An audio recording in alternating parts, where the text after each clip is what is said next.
Ah, aussitôt que je suis rentrée, moi, le côté un peu cinéma, usine, j'ai adoré ça, là, le concept, là, avec l'élévateur et tout ça. Côté pratique aussi.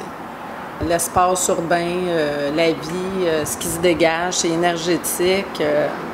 La grande clarté qu'on a, là, puis surtout dans ce loft-là, moi, j'ai vraiment 2 grandes fenêtres, là, fait que la clarté, elle rentre à son maximum, là.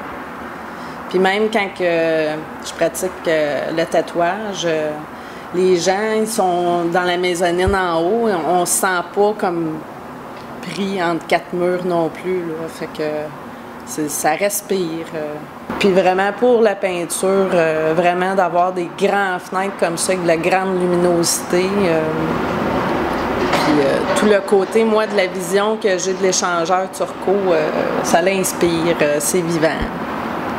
Je suis vraiment attirée, moi, par tout ce qui est structure urbaine, un peu même industrielle, là, parce que même la peinture que je vais concevoir dans les mois à venir va être beaucoup plus industrielle, béton. Et j'ai eu 2 boutiques dans la région de Verdun.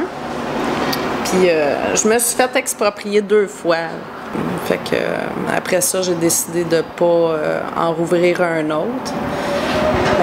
J'avais plus la force et la patience, je te dirais. Puis je me suis adaptée à faire ça, vraiment travailleur autonome à domicile.